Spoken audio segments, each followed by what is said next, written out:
నమస్కారం న్యూస్ విజన్కు స్వాగతం. ముందుగా ముఖ్య అంశాలు.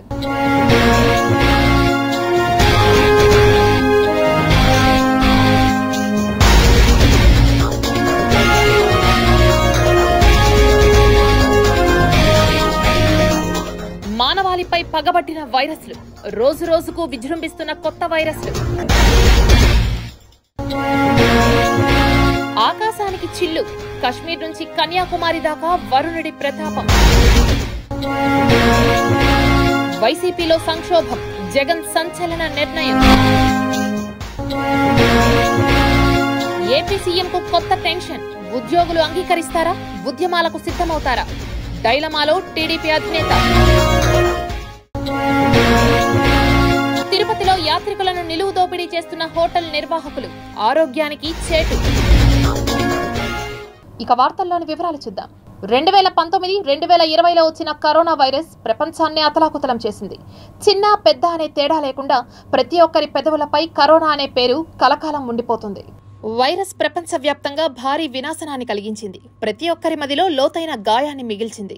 ఈ వైరస్ నేటికి ఉన్నప్పటికీ అది ఇకపై అంత ప్రాణాంతకం కాదు. అయితే ఇప్పుడు 2 కొత్త వైరస్లు ప్రపంచాన్ని భయభ్రాంతులకు గురిచేస్తున్నాయి. మరోసారి కరోనా వంటి భారీ విధ్వంసం వచ్చే అవకాశం ఉంది. ఈ 2 కొత్త వైరస్లు ఓరోపౌచ్, మంకీపాక్స్. గత కొంతకాలంగా మంకీపాక్స్ పేరు వింటూనే ఉన్నాం.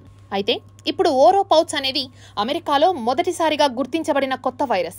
అమెరికాలో చాలా మందికి హాని కలిగించిన తరువాత ఈ వైరస్ ఇప్పుడు ప్రపంచంలోని వివిధ దేశాల్లో విస్తరిస్తోంది. దీని కేసులు ఒక్కొక్కటిగా నివేదించబడుతున్నాయి. దక్షిణ అమెరికా తర్వాత బ్రెజిల్, పెరూలో ఓరోపౌచ్ కి సంబంధించిన కేసులు నమోదయ్యాయి. ఇది జ్వరంలా మొదలై తీవ్రంగా వ్యాపిస్తుంది. ఇప్పటికే ఈ వైరస్ బారిన పడి బ్రెజిల్లో 2 మహిళలు మరణించారు. ఈ 2 మహిళలు 30 ఏళ్లలోపు వారే. మంకీపాక్స్, ఓరోపౌచ్ వైరస్లు 2 పాతవే అయినా ఇప్పుడు మళ్లీ విస్తరిస్తున్నాయని ఆర్ఎంఎల్ ఆసుపత్రి senior resident doctor Ankit Kumar చెబుతున్నారు. ఈ 2 అంటువ్యాధి వైరస్లే ఒక వ్యక్తి నుంచి మరొకరికి చాలా సులభంగా వ్యాపిస్తాయి. ఇలాంటి పరిస్థితుల్లో ఈ వైరస్ కేసులు మరింత పెరిగే ప్రమాదం ఉంది. భారత్లో ఇప్పటి వరకు వీటికి సంబంధించిన కేసులు లేవు. అటువంటి పరిస్థితిలో భయపడాల్సిన అవసరమూ లేదు. అయితే ప్రజలు కాస్త అప్రమత్తంగా ఉండాలి. ఓరోపౌచ్ వైరస్ అనేది ఓరోపౌచ్ జ్వరానికి ఎటియోలాజికల్ ఏజెంట్. ఇది జూనోటిక్ వ్యాధి. ఓరోపౌచ్ వైరస్ సోకిన దోమలు, కీటకాల ద్వారా వ్యాప్తి చెందుతుంది. ఈ వైరస్ 1955లో ట్రినిడాడ్ టొబాగోలోని ఓ గ్రామంలో కనుగొనబడింది. అక్కడ ఉన్న ఫారెస్ట్ గార్డుల్లో ఒకరికి తొలిసారిగా ఈ వైరస్ ను గుర్తించారు. దీని తర్వాత అనేక యూరోపియన్ దేశాల్లో కూడా వెలుగులోకి వచ్చింది. బ్రెజిల్, పెరూలోని వివిధ ప్రాంతాల్లో ఇటీవల ఓరోపౌచ్ జ్వరం వ్యాప్తి చెందడంతో మళ్లీ ఈ వైరస్ పై దృష్టి సారించాల్సి వచ్చింది. మధ్య, దక్షిణ అమెరికా ఉద్భవిస్తున్న జూనోసిస్ హాట్స్పాట్లుగా పరిగణించబడుతున్నప్పటికీ ఇప్పుడు ఈ virus Brazil, Peru, Argentina, Bolivia, Colombia, ఈక్వెడార్లకు వ్యాప్తి చెందింది. గత కొన్ని రోజుల్లో బ్రెజిల్లోని 20 రాష్ట్రాల్లో 7,000కు పైగా కేసులు నమోదయ్యాయి. గత ఏడాది కూడా 840 కేసులు నమోదయ్యాయి.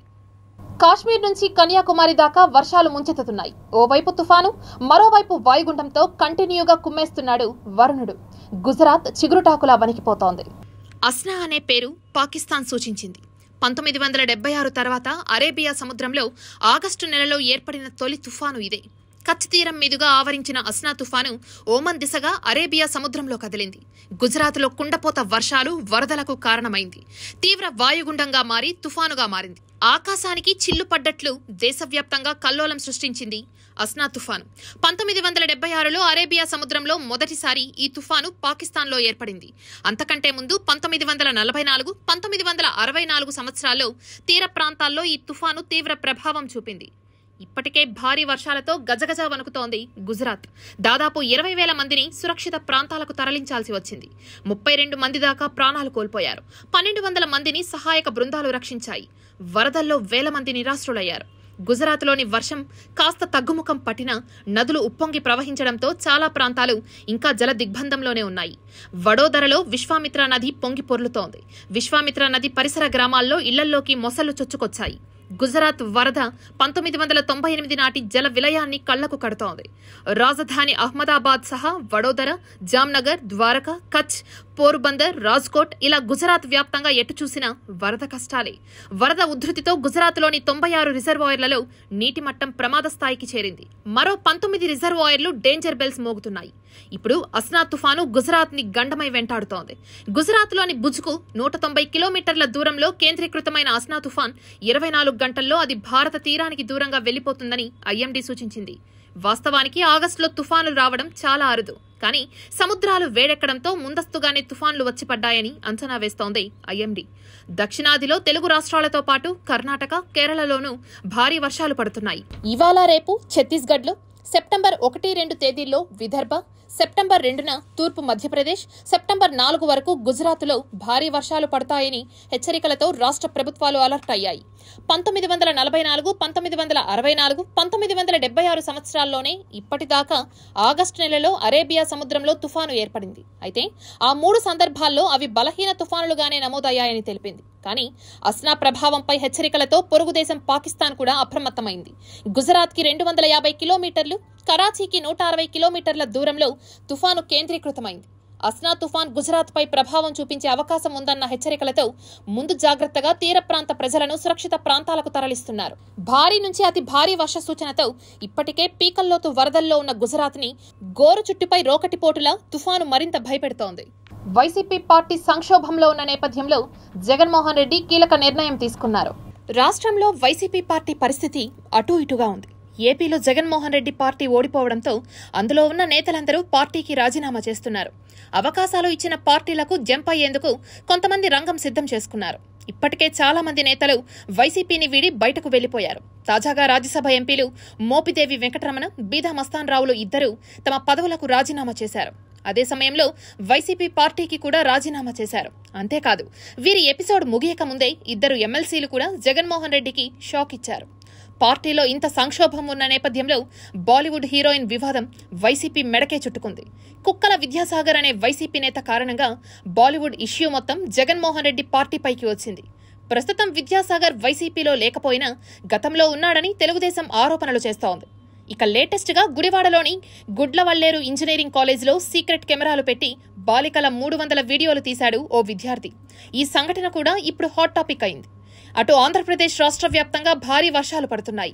అయితే ఇలాంటి నేపథ్యంలో ఏపీ ప్రజలకు ప్రతిపక్ష నేతగా అండగా ఉండాల్సిన జగన్మోహన్ రెడ్డి లండన్ వెళ్లేందుకు సిద్ధమయ్యారు. ఏపీ ప్రజలను ఓదార్చాల్సింది పోయి విదేశీ టూర్లకు వెళ్తున్నారు జగన్మోహన్ రెడ్డి. సెప్టెంబర్ 3వ తేదీ నుంచి 25వ తేదీ వరకు, అంటే దాదాపు 20 రోజులకు పైగా విదేశీ టూర్కే పరిమితం కానున్నారు జగన్మోహన్ రెడ్డి. ఇప్పటికే కోర్టు నుంచి కూడా జగన్మోహన్ రెడ్డి విదేశీ పర్యటనకు అనుమతులు వచ్చాయి. సెప్టెంబర్ 3వ తేదీన ఫ్లైట్ కూడా ఎక్కనున్నారు జగన్మోహన్ రెడ్డి. అయితే వైసీపీ పార్టీ సంక్షోభంలో ఉన్న నేపథ్యంలో జగన్మోహన్ రెడ్డి ఇలాంటి నిర్ణయం తీసుకోవడం దారుణమని కార్యకర్తలు ఆందోళన చెందుతున్నారు. చంద్రబాబు విషయంలో ప్రభుత్వ ఉద్యోగులు సాఫ్ట్గా ఉన్నారా? సిపిఎస్ రద్దులో చంద్రబాబు వైఖరేంటి అనేది పలు సందేహాలకు కేంద్ర బిందువుగా మారుతోంది. ప్రభుత్వ ఉద్యోగుల మద్దతు ఎవరికి ఉంటుందో వారే ప్రభుత్వాన్ని ఏర్పాటు చేస్తున్నారు. ఈ విషయం గత 2 ఎన్నికల ఫలితాల్లో చూస్తే స్పష్టంగా అర్థమవుతుంది. గతంలో జగన్మోహన్ రెడ్డి అధికారంలోకి రావడానికి, 2024 ఎన్నికల్లో అధికారం కోల్పోవడానికి వారే కారణమనేది రాజకీయ విశ్లేషకుల మాట. గతంలో వైసీపీ అధికారంలో ఉన్నప్పుడు సిపిఎస్ ను రద్దు చేయాలని ఉద్యోగులు డిమాండ్ చేశారు. దీనిని రద్దు చేయలేకపోయిన జగన్ సర్కార్ దాని స్థానంలో జీపీఎస్ ను తీసుకొచ్చింది. ఇందులో ఉద్యోగుల బేసిక్ పేపై 50% సొమ్మును పెన్షన్గా ఇస్తారు. వారి అనంతరం వారిపై ఆధారపడిన వారికి 60% పెన్షన్లో భాగం చేస్తారు. దాన్ని ప్రభుత్వ ఉద్యోగులు వ్యతిరేకించి టీడీపీకి అండగా నిలిచారు. అయితే ఇప్పుడు కేంద్రం జాతీయ పెన్షన్ పథకాన్ని తీసుకొచ్చింది. దీనిని అమలు చేయాలని రాష్ట్రాలను కూడా కోరింది. రాష్ట్రాల్లో పరిస్థితులను బట్టి అమలు చేయొచ్చు, లేదంటే కొత్త పథకాన్ని ఎంచుకోవచ్చు. ఇక్కడే చంద్రబాబుకు పెన్షన్ టెన్షన్ తగులుకుందని ప్రభుత్వ వర్గాల్లో టాక్ నడుస్తోంది.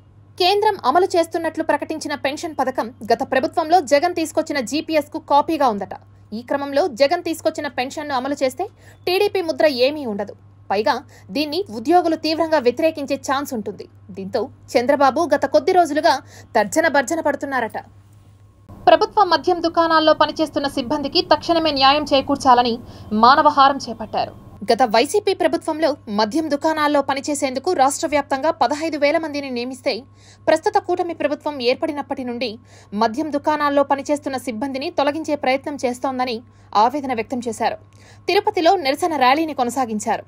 ప్రభుత్వం మద్యం దుకాణాల్లో పనిచేస్తున్న సిబ్బందిని ఏజెన్సీలకు మార్పు చేస్తోందని, తమకు ఉద్యోగ భద్రత కల్పించాలని వారు డిమాండ్ చేశారు. ప్రభుత్వం స్పందించాలని 6వ తేదీ వరకు దీనిపై శాంతియుతంగా నిరసన తెలియజేస్తామని, ప్రభుత్వం స్పందించకపోతే మద్యం దుకాణాల బంద్కు పిలుపునిస్తామని పేర్కొన్నారు. దయచేసి మా కుటుంబాలని, మమ్మల్ని అందరినీ మనసులో ఉంచుకొని మాకు న్యాయం చేకూరుస్తారని, ఉద్యోగ భరోసా కల్పిస్తారనేసి ముఖ్యమంత్రి వారికి చేతులెత్తి వేడుకుంటున్నాం సార్. చంద్రబాబు నాయుడు గారు స్పందించలేదంటే 7వ తారీఖు నాటికి రాష్ట్ర వ్యాప్తంగా బంద్ చేయడానికి మేమందరూ సిద్ధమై ఉన్నాము. దయచేసి మా మీద దయ ఉంచి మాకు ఉద్యోగ భద్రత కల్పిస్తారని మన సీఎం గారిని కోరుకుంటూ వేడుకుంటూ నమస్కరించుకుంటున్నాం. వికసిత్ భారత్ వికసిత్ ఆంధ్ర 2047ను పురస్కరించుకొని ఒక ప్రణాళిక సిద్ధం చేయనున్నట్లు రాధమ్మ తెలిపారు. తిరుపతి పట్టణ పేదరిక నిర్మూలనా సంస్థ ఆధ్వర్యంలో చిత్తూరు, తిరుపతి జిల్లాల మహిళా సంఘాల ఆధ్వర్యంలో వర్క్షాప్ నిర్వహించారు. ఈ సందర్భంగా మెప్మా పీడీ సిటీ కేబుల్తో మాట్లాడుతూ మహిళల జీవనోపాధులు, ఆర్థిక స్థితిగతులను పెంచడం, వాటిపై సర్వే చేయడం, మున్సిపాలిటీ సంఘాల లీడర్ల యొక్క ఆర్థిక స్థితిగతులు, వారి యొక్క విద్య, వీటన్నిటిపై తెలుసుకోవడానికి గొప్ప అవకాశం లభించిందని అన్నారు. అక్టోబర్ 2వ తేదీ నాడు ముఖ్యమంత్రి భారత ప్రధాని చేతుల మీదుగా 2047 వికసిత్ ఆంధ్ర ప్రణాళికను ఆవిష్కరించడానికి ప్రతి ప్రభుత్వ శాఖలో చర్యలు జరిగాయని, జిల్లా స్థాయిలో మహిళా సంఘాలు, సంఘం సభ్యులకు వాటన్నింటిపై చర్చించడం జరిగిందని, మహిళా సంఘాలకు సంబంధించి సమగ్ర నివేదికను రాష్ట్ర ప్రభుత్వానికి అందజేయనున్నట్లు పీడీ రాధమ్మ తెలిపారు. అక్టోబర్ 2వ తారీఖున వికసిత్ ఆంధ్ర 2047 గౌరవ ప్రధానమంత్రి గారి చేత ఆవిష్కరించడం కోసం ప్రతి డిపార్ట్మెంట్తో కూడా, ప్రతి రాష్ట్ర స్థాయిలో కూడా ఈ వర్క్షాప్స్ జరిగినాయి. ఆ డిపార్ట్మెంట్ హెడ్ ఆఫ్ ది డిపార్ట్మెంట్లో జిల్లా స్థాయిలో కూడా ఇప్పుడు మేము ఏర్పాటు చేసి అన్ని డిపార్ట్మెంట్ల వాళ్ళు కూడా ఒక ప్లాన్ తయారు చేసి పంపించడం జరుగుతుంది. స్వయంభు శ్రీ కాణిపాక వరసిద్ధి వినాయక స్వామి వారి దేవస్థానం కాణిపాక ఆలయ ఈవోగా పట్టెం గురుప్రసాద్ బాధ్యతలు స్వీకరించారు. స్వయంభు శ్రీ కాణిపాక వరసిద్ధి వినాయక స్వామి వారి దేవస్థానం ఆలయ ఈవోగా పట్టెం గురుప్రసాద్ శనివారం బాధ్యతలు స్వీకరించారు. కర్నూలు దేవాదాయ శాఖ డిప్యూటీ కమిషనర్గా ఉన్న ఆయనకు కాణిపాక దేవస్థానం ఆలయ ఈవోగా పూర్తి అదనపు బాధ్యతలు అప్పగిస్తూ రాష్ట్ర ప్రభుత్వం శనివారం ఉత్తర్వులు జారీ చేసింది. దీనిపై ఆయన కాణిపాకానికి చేరుకున్నారు. ఆలయ అధికారులు స్వాగతం పలికి స్వామివారి దర్శనం కల్పించి ఆశీర్వచన మండపంలో వేద పండితులచే ఆశీర్వచనం అందించి తీర్థ ప్రసాదాలను అందించారు. అనంతరం ఆయన ఆలయ ఈవో కార్యాలయంలో ఈవోగా బాధ్యతలు స్వీకరించారు. ఈ కార్యక్రమంలో ఆలయ ఏఈఓలు ఎస్వి కృష్ణారెడ్డి, రవీంద్రబాబు, విద్యాసాగర్ రెడ్డి, హరిమాధవరెడ్డి, ధనుంజయ, పర్యవేక్షకులు శ్రీధర్ బాబు, కోదండపాని, దేవస్థానం మాజీ చైర్మన్ మణినాయుడు, స్థానిక నాయకులు తదితరులు పాల్గొన్నారు. తిరుమల శ్రీవారిని పలువురు ప్రముఖులు దర్శించుకున్నారు. తిరుమల శ్రీవారి నైవేద్య విరామ సమయంలో గిరిజన, శిశు సంక్షేమ శాఖ మంత్రి గుమ్మడి సంధ్యారాణి, మంత్రి కొండపల్లి శ్రీనివాస్, హీరోయిన్ హన్సికా మెత్వాని మరియు ఆమె తల్లి శ్రీవారిని దర్శించుకున్నారు. వీరికి రంగనాయకుల మండపంలో వేద పండితులు వేద ఆశీర్వచనాలు చేసి స్వామివారి తీర్థ ప్రసాదాలను అందించారు. అనంతరం వీరు ఆలయం వెలుపల మీడియాతో మాట్లాడారు. క్షేమంగా ఉన్నారు, ఇంకా అందరినీ క్షేమంగా ఉంచాలని, రాష్ట్రం అభివృద్ధి పదంలో నడపాలని ఆ గోవిందుడు ఈ రాష్ట్రంలో ఉన్న ప్రజలందరినీ క్షేమంగా చూడాలని అందరి తరపున దండం పెట్టుకున్నాం. స్నేహితులతో కలిసి రావడం, దర్శించుకోవడం, రాష్ట్రాన్ని ముందుకు తీసుకెళ్లాలని కోరుకుంటూ రాష్ట్ర నాయకత్వం నడిపిస్తున్న నారా చంద్రబాబు నాయుడు గారికి మరింత బలం చేకూర్చి, మరింత మంచి జరిగే రాష్ట్రానికి మంచి చేకూర్చేలాగా ఆయన ముందుకు తీసుకెళ్ళడానికి, ఆయనతో పనిచేస్తున్న మేమందరం కూడా మరింత కష్టపడడానికి కొంచెం ఆరోగ్యం, ధైర్యం, మంచి చేకూర్చేలాగా ముందుకు వెళ్ళడానికి ఆశీర్వాదం కోసం ఇక్కడ రావడం జరిగింది. రాయలసీమ జిల్లాలో జనసేన పార్టీని విస్తరింపజేయాలని తిరుపతి ఎమ్మెల్యే ఆరణి శ్రీనివాసులు కార్యకర్తలకు పిలుపునిచ్చారు. ఆంధ్రప్రదేశ్ రాష్ట్ర ఉప ముఖ్యమంత్రి పవన్ కళ్యాణ్ ముందస్తు జన్మదిన వేడుకలను తిరుపతిలోని ఓ ప్రైవేట్ కళ్యాణ మండపంలో జనసేన నాయకులు మాధవరావు ఆధ్వర్యంలో వేడుకగా నిర్వహించారు. ఈ కార్యక్రమానికి ముఖ్య అతిథిగా తిరుపతి ఎమ్మెల్యే ఆరణి శ్రీనివాసులు విచ్చేసి కేక్ను కట్ చేసి పవన్ కళ్యాణ్ కు ముందస్తు జన్మదిన శుభాకాంక్షలు తెలియజేసి అనంతరం జనసేన క్రియాశీలక సభ్యత్వ నమోదులో ఎక్కువ మందిని చేర్పించిన వారికి బహుమతులను ఇచ్చి సన్మానించారు. ఒక పండుగ వాతావరణంలో ఒక రోజు ముందుగా పవన్ కళ్యాణ్ గారి జన్మదినం పురస్కరించుకొని పండుగ జరుపుకుంటున్నారంటే ఎంత ఉత్సాహంగా ఉన్నారో ఈ సందర్భంగా తెలియజేస్తున్నాం. తిరుపతి నియోజకవర్గ ప్రజలు, జనసేన పార్టీలో ఉన్న నాయకులందరూ కూడా ఈరోజు వెల్లవలా వచ్చి దాదాపు వాళ్ళందరి మధ్యలో పవన్ కళ్యాణ్ పుట్టినరోజు సందర్భంగా కేక్ కట్ చేసి సంబరాలు చేసుకుంటూ, అంతకన్నా ముఖ్యంగా పార్టీ సభ్యత నమోదు కార్యక్రమంలో ముందుండి జన సైనికుల్ని నడిపించి పార్టీలో చేర్పించిన నాయకులందరికీ కూడా వారి అందరికీ కూడా మొమెంటోలు ఇప్పించుకుంటూ వారిని సత్కరించుకుంటూ శాలువలతో సత్కరించుకుంటూ పార్టీని బలోపేతం చేసే విధంగా జనసేన పార్టీని జన సైనికుల్ని జనసేన నాయకులను చేసుకుంటున్నామనేసి కూడా తెలియజేయడం జరుగుతోంది. తిరుపతి బ్యాంక్ ఉద్యోగుల సమన్వయ సంఘం సర్వసభ్య సమావేశాన్ని ఘనంగా నిర్వహించారు. తిరుపతిలోని ఓ ప్రైవేట్ హోటల్లో ఏర్పాటు చేసిన బ్యాంకు ఉద్యోగుల సమన్వయ సర్వసభ్య సమావేశానికి ముఖ్య అతిథులుగా అధ్యక్షులు విజయ్ భాస్కర్, కార్యదర్శి ధనవంత్ కుమార్ విచ్చేసి కార్యక్రమాన్ని ప్రారంభించారు. ఈ సందర్భంగా వారు మాట్లాడుతూ కేంద్ర ప్రభుత్వం లాభాల్లో నడిచే జాతీయ బ్యాంకులను ప్రైవేటీకరణ చేసి కార్పొరేట్ వ్యక్తులకు అప్పగించడం వల్ల దేశానికి తీరని నష్టం చేకూరుతోందని పేర్కొన్నారు. ఇప్పటికే పలు బ్యాంకులను ప్రైవేటు వ్యక్తులకు అప్పగించారని పేర్కొన్నారు. లాభాల్లో ఉన్న బ్యాంకులను ప్రైవేటీకరణ చేయకుండా కేంద్ర ప్రభుత్వం చేసే ప్రయత్నాలను ప్రజలు, ఉద్యోగులు ఐక్యంగా ఉండి అడ్డుకోవాలని కోరారు. ప్రభుత్వ రంగ బ్యాంకుల్ని ప్రైవేటీకరణ చేసేటటువంటి బిల్లు పార్లమెంట్లో ప్రవేశపెట్టబడుతుందో అప్పుడు బ్యాంకింగ్ రంగంలో నిరవధిక సమ్మె జరుగుతుంది. తప్పనిసరిగా పబ్లిక్ సెక్టార్ రంగ బ్యాంకుల్ని కాపాడుకుంటామనేటటువంటిది మా ప్రధానమైనటువంటి డిమాండ్. రెండో డిమాండ్గా బ్యాంకింగ్ రంగంలో దాదాపుగా 2 లక్షల క్లరికల్ సబ్స్టాఫ్ ఉద్యోగాలు ఇప్పటికీ కూడా అన్ఫిల్డ్ వేకెన్సీస్గా ఉన్నాయి. తప్పనిసరిగా ఆ వేకెన్సీస్ని మొట్టమొదటిగా ఫిలప్ చేయాలనేటటువంటి డిమాండ్తో రేపు రాబోయేటటువంటి రోజుల్లో తప్పనిసరిగా ఆందోళన కార్యక్రమాలు చేపడతాం. అపార్ట్ ఫ్రమ్ చాలా ఉన్నాయి విషయాలన్నిటి కూడా. ఈ 2 విషయాలు మాత్రం పబ్లిక్ సెక్టార్ రంగ బ్యాంకుల్ని ప్రైవేటీకరణ చేయడానికి వీల్లేదు.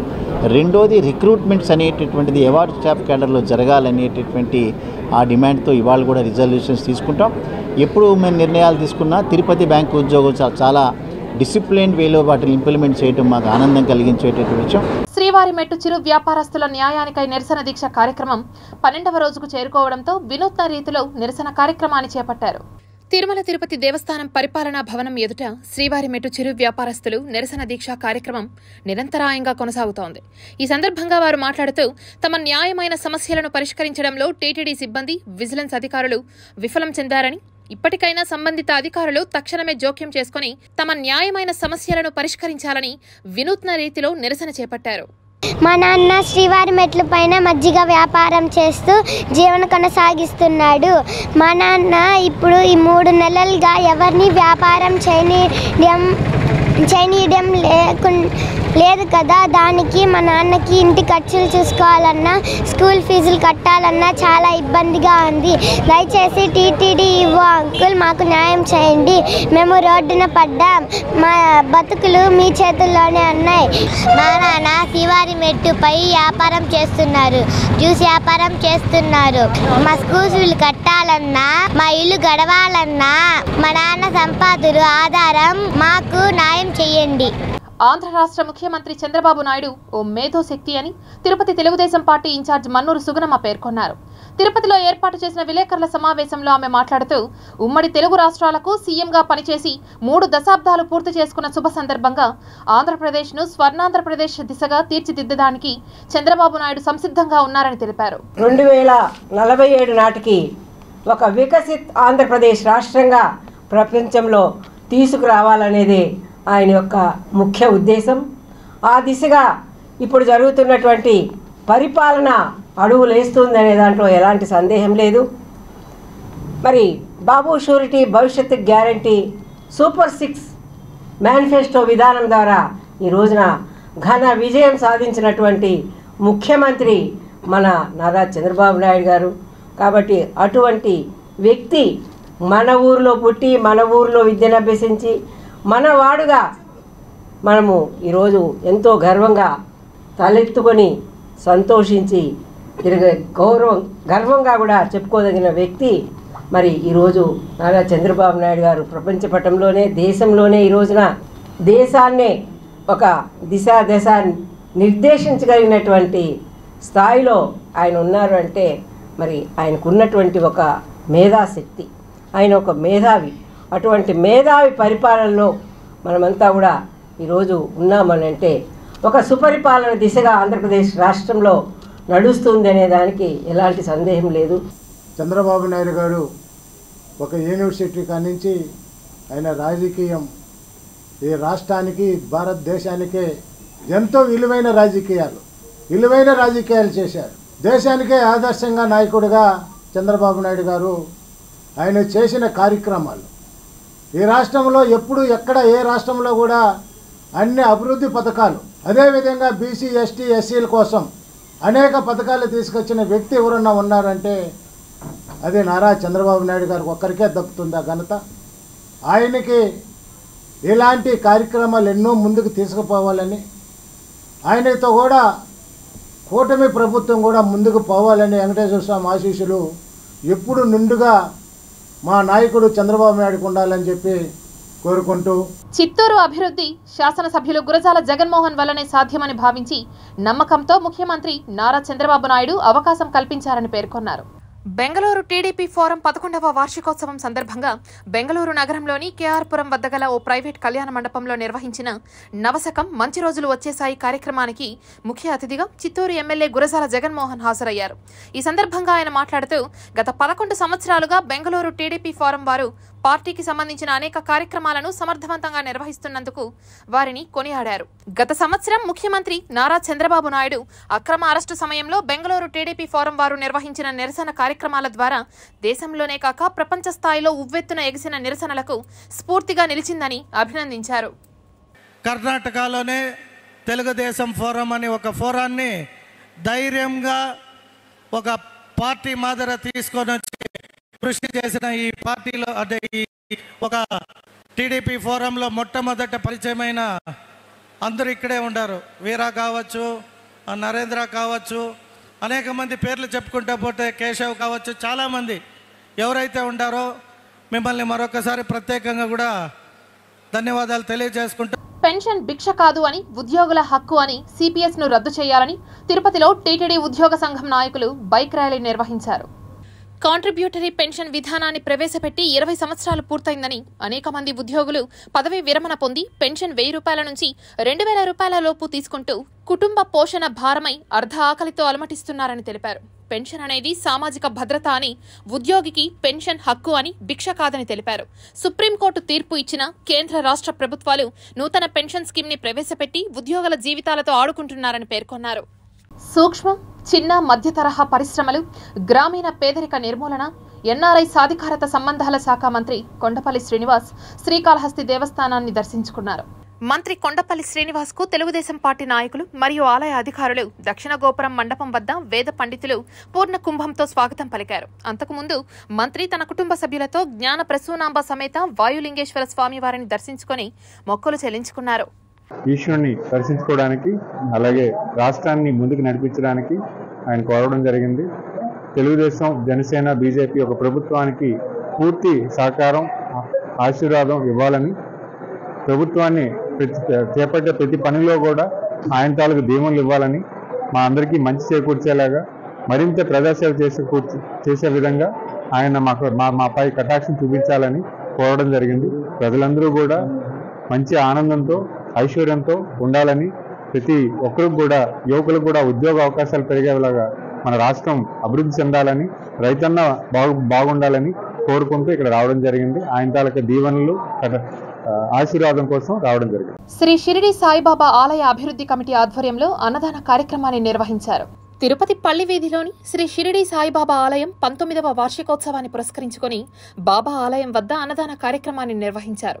ఈ సందర్భంగా సునీల్ చక్రవర్తి మాట్లాడుతూ 2003లో ప్రారంభమైన శ్రీ షిరిడి సాయిబాబా ఆలయం నిత్య పూజలు అందుకుంటూ ప్రతి గురువారం అన్నదాన కార్యక్రమాన్ని నిరంతరాయంగా చేస్తున్నామని, అందుకు బాబా యొక్క ఆశీస్సులతోనే చేయగలుగుతున్నామని పేర్కొన్నారు. భక్తులిచ్చిన విరాళాలతో, బాబా భక్తుల ప్రేమానురాగాలతోనే కేవలం ఈ ఆలయం అభివృద్ధి అయింది. ఇక్కడ పల్లివీధి పుర ప్రజలు కానీ, కోర్టు ఉద్యోగస్తులు కానీ, పల్లివీధిలోని పెద్ద మనుషులు కానీ అందరూ సాయి సహకారాలతో అప్పుడు 2003లో ఆలయం నిర్మించడం జరిగింది. అదేవిధంగా 2005లో బాబా గారి విగ్రహ ప్రతిష్ఠ జరిగింది. ఈరోజు దేశవ్యాప్తంగా అనేక చోట్ల బాబా మందిరాలు ఉండవచ్చు, కానీ 25 ఏళ్ల క్రితమే తిరుపతిలో వెలిసిన బాబా ఆలయం ఇది. దీనికంటూ ఒక ప్రత్యేకత ఉంది. ఇప్పటి వరకు గత 20 సంవత్సరాలుగా ఒక్క భాస్వారం కూడా మిస్ కాకుండా అన్నదానం జరుగుతుంది. దానికి బాబా గారి ఆశీర్వాదమే కారణం. ఇజ్రాయెల్ పాలస్తీనాపై చేస్తున్న అమానవీయ దాడులను ఆపాలని సిఐటియు ఆధ్వర్యంలో నిరసన కార్యక్రమాన్ని చేపట్టారు. తిరుపతి పాత మున్సిపల్ కార్యాలయం వద్ద సిఐటియు ఆధ్వర్యంలో ధర్నా కార్యక్రమాన్ని నిర్వహించారు. ఈ సందర్భంగా వారు మాట్లాడుతూ కార్మికుల పక్షాన పోరాడుతున్న పార్టీ సిఐటియు అని, ఇజ్రాయెల్ పాలస్తీనాపై చేస్తున్న క్రూరమైన దాడులను ఆపాలని ఈ సందర్భంగా వారు డిమాండ్ చేశారు. ఇజ్రాయెల్ అత్యంత దుర్మార్గంగా పాలస్తీనా పైన దాడి చేసి పాలస్తీనీలను చంపేస్తూ ఉంది. ప్రపంచమంతటా కూడా దీన్ని అసహించుకుంటూ ఉంది. ప్రపంచమంతటా కూడా ఈ సంఘటనలపైన ఏకభావాన్ని తెలియజేస్తూ ఉంది. అయినా కూడా అమెరికన్ ప్రోద్బలంతో ఈరోజు అమెరికా వాళ్లకు మొత్తం గల్ఫ్ బేషన్ మొత్తం కూడా వాళ్ళ స్వాధీనం కావాలి. ప్రపంచమంతా కూడా వాళ్ళ ఆధీనంలోకి రావాలి. అక్కడ ఉన్న ఆయిల్ నిక్షేపాలన్నింటి కూడా వాళ్ళ ఆధీనంలో రావాలి. సెప్టెంబర్ 1వ తారీఖు రోజు ప్రపంచ శాంతి దినోత్సవం. ఈ సందర్భంగా సిఐటియు పిలిపించింది. దేశంలో యుద్ధ వాతావరణం ఉండకూడదు, శాంతి వాతావరణం ఉండాలి. మొత్తం ప్రపంచం అంతా శాంతిగా ఉండాలి తప్ప యుద్ధాలు అనేది ఉండకూడదు. యుద్ధాల వల్ల అనేక మంది ఈరోజు లక్షలాది మంది మరణిస్తున్న పరిస్థితి ఉంది. దీనివల్ల ఒక పెద్ద భీతిలి వాతావరణం కలుగుతుంది. కాబట్టి యుద్ధాలు వద్దు, శాంతిని కాపాడాలని చెప్పి సిఐటియు పిలిపించింది. అందులో భాగంగానే ఈరోజు తిరుపతిలో కూడా సిఐటియు ఆధ్వర్యంలో పాత మున్సిపల్ కార్యాలయం వద్ద నిరసన కార్యక్రమం తెలియజేస్తాం. యాత్రికుల ప్రాణాలతో చెలగాటమాడుతున్నారు తిరుపతి రైల్వే స్టేషన్ చుట్టుపక్కల ఉన్న హోటళ్ల నిర్వాహకులు.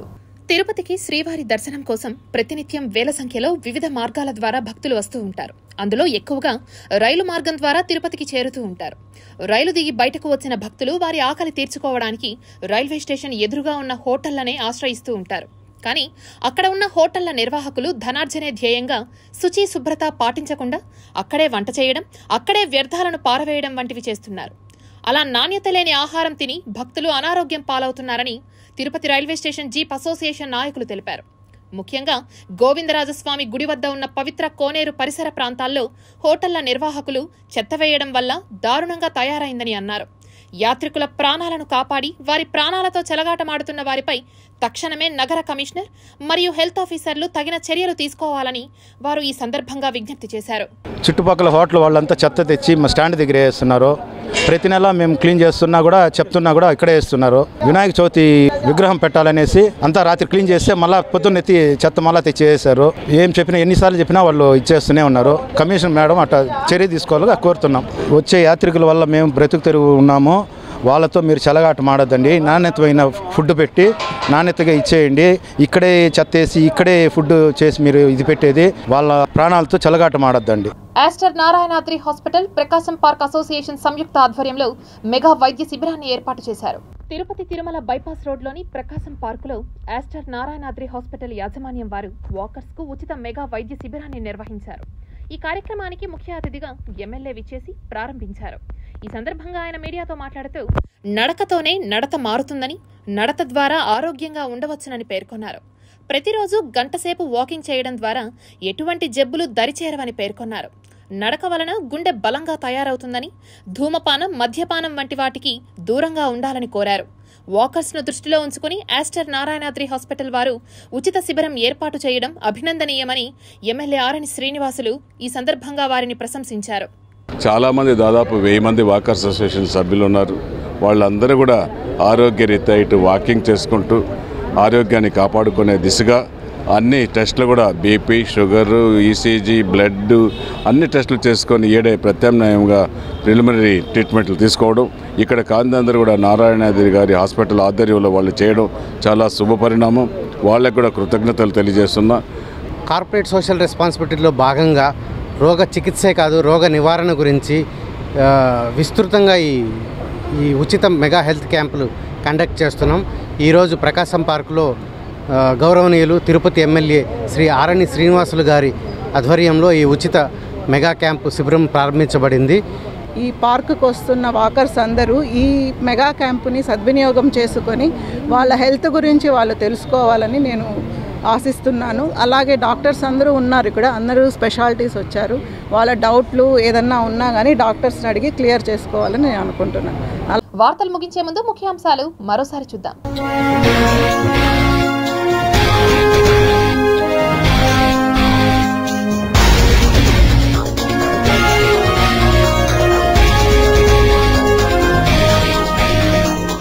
మానవాళిపై పగబట్టిన వైరస్లు, రోజు రోజుకు విజృంభిస్తున్న కొత్త వైరస్లు. ఆకాశానికి చిల్లు, కశ్మీర్ నుంచి కన్యాకుమారి దాకా వరుణుడి ప్రతాపం.